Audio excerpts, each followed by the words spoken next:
이 오늘보다 더 정확하게 업에 대해서 이야기를 할 수 있는 기회는 아마 잘 없을 거예요. 그래서 제가 지난 시간에 업에 대해서 많은 이야기를 했지요. 그럼에도 불구하고 또 업을 거론하는 것은 이 업에 대해서 우리 이 법회에서는 더 이야기를 안 해도 보살님들이 이해를 할 수 있게끔, 그래서 완전히 일상생활을 하면서도 업이라는 건 이런 것이니까 내 생활이 바뀌어야 되겠구나 라고 느낄 수 있게끔 마음에 완전히 와서 피가 되고 살이 돼야 되겠다라는 얘기야. 자, 그럼 한번 읽어볼게요. 쉬워요 이것도. 자, 문수사리 보살이 보수보살에게 물으셨다. 불자여, 일체 중생이 한 가지로 사대가 있대 아도 없고 아소도 없거늘 어찌하여 괴로움을 받고 즐거움을 받으며. 아도 없고 아소도 없다라는 얘기는 우선 나중에 합시다. 오늘 업에 대해서만 하는 거니까 이 얘기까지 하게 되면은 상당히 복잡해져요. 아나 아소나 이런 얘기는 구사나 유식에서 이런 많이 특히 유식이라든가 이런 데서 본격적으로 많이 다뤄져야 되는 문제라고. 단정하고 누추하며 안으로 좋아하고 밖으로 좋아하며 적게 받고 많이 받으며 혹은 현생의 보를 받고 혹은 후생의 보를 받나이까. 이건 지난 시간에도 얘기를 했잖아요. 내가 부교제를 통해서 순생업, 후생업 해가지고 얘기를 했잖아요. 현생의 보를 받고 혹은 후생의 보를 받고, 그러나 법계 가운데는 아름다운 것도 없고 악한 것도 없나이다. 사람들이 더럽고 추하고 이런 것을 느끼고 봤지만 실제로 법계에는 그런 사실이 없다라는 거야. 벌써 보살님들이 눈치를 채야 돼. 업에 대해서 이야기를 하려고 시작을 하는데 법계 안에는 아름다운 것도 악한 것도 없다 라는 얘기는 업의 실체도 사실은 없는 것이다 라는 것을 암시하는 거라고. 그죠? 그래서 이제 밑에 걸 읽어보면 이제 여실히 느끼게 돼. 그때 보수보살이 개성으로 답하기를 그들의 행한 업을 따라서 이와 같은 과보가 생기지만 짓는 이가 없으니 모든 부처님이 말하신 바로다. 이것은 위에 아가 없고 아소가 없다라는 거죠. 아가 없으니까 행하는 사람 자체가 없는 거 아니야. 그러니까 받는 과보도 없지. 짓는 이도 없고. 그런 의미란 말이야. 이론적으로는. 근데 아가 없다라는 거는 왜 내가 있는데 왜 없냐? 그런 문제가 있죠. 그건 일단 나중에 설명을 하자고. 일단 이 액면 그대로 받아들이고 넘어가 보자는 거예요. 이제 비유로서 말을 하건데, 깨끗하고 밝은 거울이 그 앞에 상대할 사물을 따라서 나타나는 영상이 각각 다르듯이 업의 성품도 또한 이와 같도다. 말하자면은 평면 거울을 보는 것하고 또 이 커브길을 가다 보면은 볼록 거울 해놨잖아. 그러면은 그게 똑같은 얼굴이지만 달라 보이지.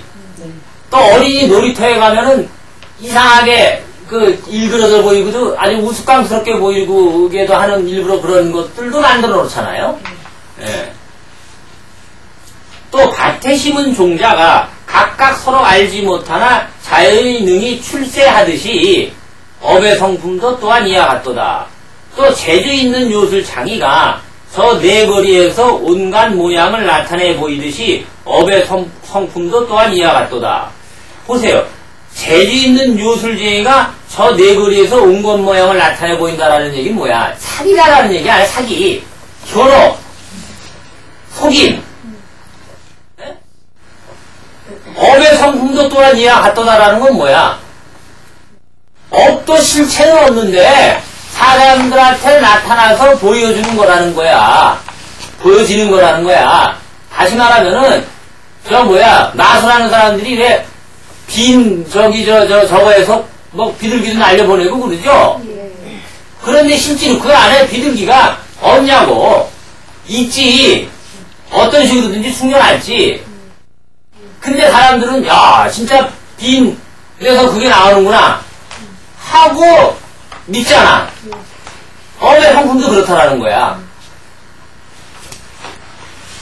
마치 기관으로 만든 허수아비가 갖가지 소리를 능히 내지만 그것은 나와 남 아님이 없거늘 업의 성품도 또한 이와 같도다. 또한 온갖 새들이 모두 알에서 나왔으나 그 소리들이 각각 다르듯이 업의 성품도 또한 이와 같도다. 그러니까 그 인에 따라서 업의 성품도 다 달라진다라는 얘기지. 똑같이 생긴 알이라 하더라도 달걀 모양이 아니래도 오리, 메추리, 낙타 크기만 다르지 모양은 똑같잖아요. 그죠? 예. 업의 성품도 또한 이와 같도다. 이거는 내가 말씀드린 연에 따라서 다를 수도 있다라는 거야. 그러니까 지금 얘기는 업의 실체가 없지만 그 연에 따라서 다르게 나타난다라는 것을 암시하는 말귀들이기도 하지요. 또 비유하건대 태 속에서 육군이 이루어지지만 그 형체는 오는 곳이 없듯이 업의 성품도 또한 이와 같도다. 그러니까 이게 난 기가 막힌 게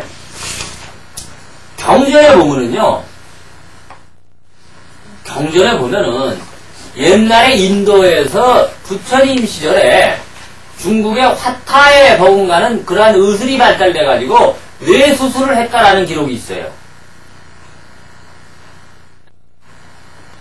그 다음에 경전에 보면은 애가 잉태를 해가지고 정자와 난자가 수정이 되면은 일주일 후에는 뭐가 생기고 2주일 후에는 뭐가 생기고 3주일 후에는 뭐가 생기고 요즘 초음파로 검사해가지고 알죠? 그래가지고 몇 주 지나면은 소리를 느끼기 시작하고 몇 주 지나가면은 그 밝고 어둠을 느끼기 시작하고 또 몇 주 지나면은 발가락 손톱이 생기고 또 몇 주가 지나가면은 그 엄마의 이 소리도 알게 되고 이런 것들이 경전에 그대로 나와 있어요. 이미 다 알고 있었다라는 얘기야. 요즘 의학 대단하다고 하지만 경전에 다 나와 있어요. 태교에 관한 얘기도 그래서 다 나와 있는 거야. 또 지옥의 갖가지 고통스러운 일들이 모두 온 곳이 없듯이 업의 성품도 또한 이와 같도다. 비유하건대 전륜왕이 아름다운 칠보를 가지지만 그 온 곳을 찾지 못하듯이 업의 성품도 또한 이와 같도다. 또 모든 세계가 큰 불에 타버리지만 그 불이 온 곳이 없듯이 업의 성품도 또한 이와 같도다. 그러니까 이 얘기를 우선 간단하게 내가 설명을 안 하고 읽어드렸는데 이걸 보고 느낄 수 있는 거는 뭐예요? 야, 이게 업이라는 게 사실은 없는 거구나. 그죠? 그러면 왜 업이 없냐 이거야. 어느 불교 법회든가 설법을 할 때 업의 과거에 대해서 우리가 인과응보식으로 너희들은 착한 마음을 가져야 된다. 착하게 살아야 된다. 그 업의 무서움을 얘기를 했지 업이 없다라고 이야기를 하는 법회의 수준은 잘 없어요. 사복이라는 사람이 원효 스님하고의 일화가 굉장히 많습니다. 사복이라는 사람하고 원효 스님의 이야기가 굉장히 많은데 원효 스님이 사복이한테 야 인마 너는 착한 일도 하지 마 그랬다고. 그랬더니 사복이 그건 나쁜 짓을 하는 얘기입니까? 그랬더니 원효 스님이 이런 쪼다 같은 놈 봤나? 야, 인마, 착한 짓을 하지 말라고 그러는데, 하물며 그럼 악한 짓을 해서 되냐고. 그건 뭐냐면은, 이미 선과 악의 분별을 떠나라는 얘기예요. 착한 짓을 하지 말라라는 얘기는, 단순한 인과응보의 개념을 얘기하는 게 아니라, 선과 악의 시비의 마음을 떠나라는 얘기라고. 대단히 큰 법문이지. 근데 사복이 어리석어서 그런 질문을 한 것이 아니라 사복이 뭐 보살의 화현이다라는 그러한 얘기도 있어요.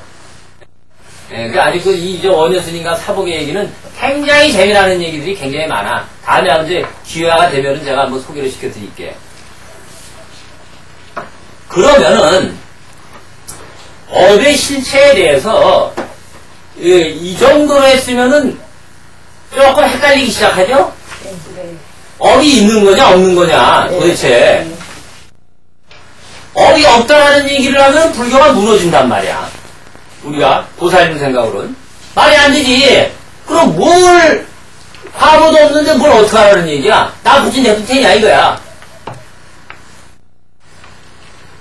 그렇잖아요. 이러한 문제 봉착한다고 이거를 극복을 해야 불교를 제대로 알 수 있는 거예요. 우리나라 불교가 저는 이렇게 차원 높은 이야기를 좀 해줘야 돼. 그래서 신도들을 갖다가 그 수준 높게끔 만들어줘야지. 신도들 수준에 맞게끔 자꾸 하향 대중화 불교식으로 나가면은 그 기복 수준을 벗어나지 못한단 말이에요. 계속 이런 얘기를 해주면은 신도들이 귀에 익숙해지면 따라오게 돼 있어. 그렇잖아요. 계속 주입을 하게 되면은 차원 높은 얘기를 하지만 따라오게 돼 있다고. 마치 사복이한테 넌 착한 일도 하지 마. 그 원효 스님이 가르치는데, 야, 너 악한 일 하지 마. 라고 사복이한테 가르치는 거하고, 야, 너 착한 일도 하지 마라. 라고 가르쳐가지고 그 뜻을 알게 하는 거하고 엄청난 차이가 있잖아. 근데 지금 우리나라 불교는 사복이한테 너 악한 일 하지 마 라는 것도 제대로 못 가르치고 있다고. 그런데 그런 이야기는 신도들이 불교가 아니라 명심보감이나 이런 데서도 늘상 들을 수 있는 얘기고, 또 불교 얘기가 아니더라도 그건 당연히 인간이면 양심적으로 그렇게 살아야 된다는 걸 알고 있거든. 그러면 업에 대해서 그런 식으로 얘기를 한다는 것은 불교 존재 이유가 아니에요. 그렇잖아요? 네. 불교라는 것은 부처님 당시에 많은 사상과 논리들이 있었지만은 어떻게 보면은 부처님은 그거를 통합하고 취합하고 받아들일 건 받아들이고 버릴 건 버리지만 상당히 도전적인 생각을 가지고 있었던 거예요. 그러니까 육사 외도들이나 많은 외도들의 도전을 받잖아. 그래서 그것을 예수님 같은 경우에는 십자가에 못을 박혀서 죽는 것으로 입생을 마치지만은 조복을 못 시키고, 부처님 같은 경우엔 조복을 다 시킨다고. 긍지에 맞게끔. 그러니까 우리나라 불교도 중생들을 갖다가 불교 신자들을 정말로 조복을 시켜야 돼야 된다 이거예요. 그러려면은 이 지금 시대 상황에 대한 어떤 도전적인 생각과 앞서가는 생각을 가져야 된다라고. 그렇잖아? 그런데 하는 얘기가 무슨 영원설화라든가 고려시대 때 조선시대 때 나와 있는 이야기를 지금 그대로 하고 있으니까 부처님 올 때 한심하기 짝이 없지. 그러니까 어떤 사람은 우리나라가 일본 불교를 따라가야 된다. 대중화에 성공한 일본 불교를 따라가야 된다라고 말하는데, 하향식으로 우리나라 교육제도가 잘못돼가지고 하향식 평준화가 되듯이 불교가 하향식 평준화가 되는 거는 아니에요. 그게 아니라고. 괜히 목소리 높아졌어. 자, 이제 본격적인 이야기를 해봅시다.